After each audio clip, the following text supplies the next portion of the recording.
But you discovered the Pointer Sisters, right? Didn't you discover them? So. I don't remember how that happened. Oh, okay. But they ended up singing with you. Yeah. Yeah.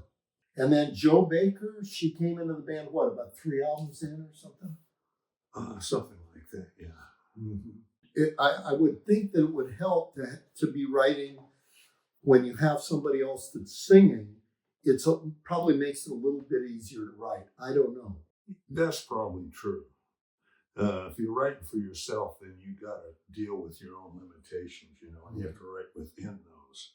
Right. You're writing like Joe Baker had a really nice range and soulful quality. Right. So, you know, like Fool Around, you kind of had that little chord structure. You were saying, you know, maybe when you were living with Gidgen, you had that kind of little chord structure you were messing with, and then you kind of came back to it. And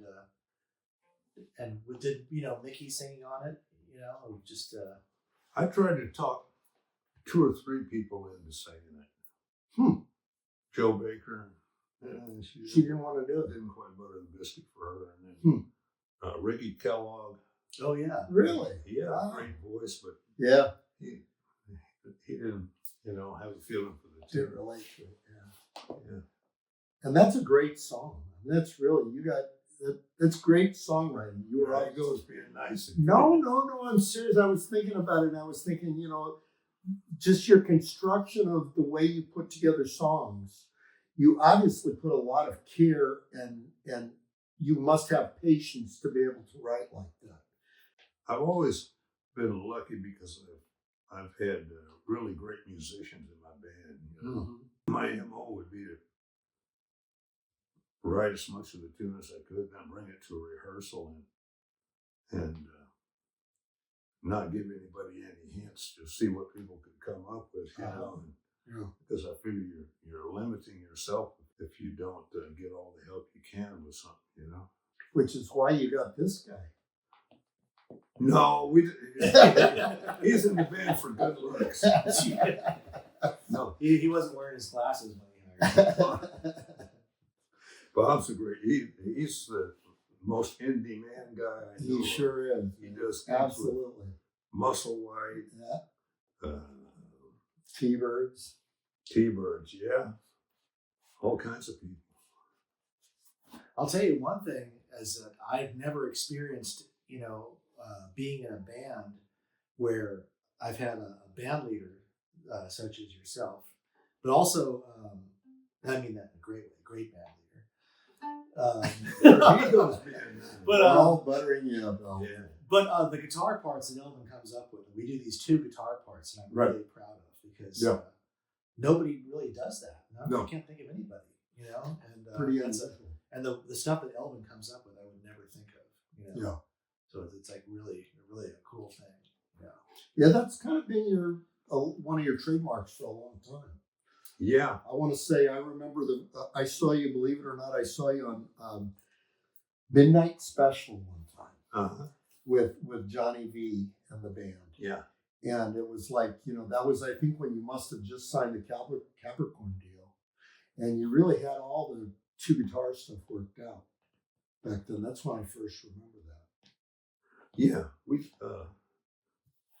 worked on that stuff. You know, I have to say, I've heard live recordings of him and Bloomfield together. Right. Where they're doing like Get Out My Life Woman, you know. Doing the parts together. And there's this one part, you know, where I think, you know, Bloomfield was like doing, you know, something like that. And then Elvin like copies him up high, like. Oh, interesting. It just sounds fabulous. Man. Yeah. So I think they were doing that. They probably influenced the Allman Brothers. These that 2 wouldn't guys. surprise me. That would make more sense to me. You know. Duane Allman was great. So was Dickie. Oh yeah, they're both fabulous, man. Yeah. I was thinking about that too. Rambling Man. What a great song. Yeah. Words and music. Right. That's Dickie Betts. Yeah. My idea, aside from Bob, the best guitar player in America today is Derek Trucks, I think. Oh, Derek is, Yeah, but he's not Duane Jr. Yeah. he plays in that open E tuning, Mm-hmm. but he does so much more with it. I hear influences from gospel singers and saxophone players and everything in his playing. Most guys who play slide just wang it straight across, Right. But he'll search out different combinations of notes. And Speaking of slide, Earl Hooker seems to have been a pretty huge influence on you. he was an eye opener to me. Yeah. Most people,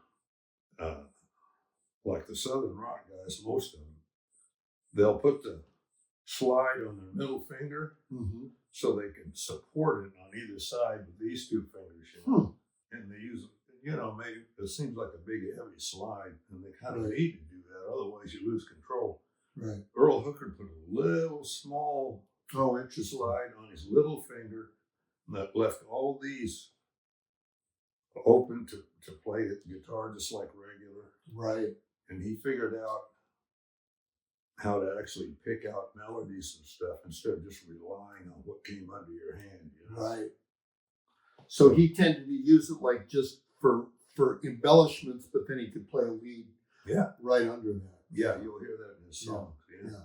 He was recognized in Chicago as the greatest guitar player. Right. He could go up. I always heard. He could go up on anybody's bandstand. Right. And not even ask permission. Just go like this, and the guitar player would give it up. Yeah. Wow. And he'd just start playing. Yeah.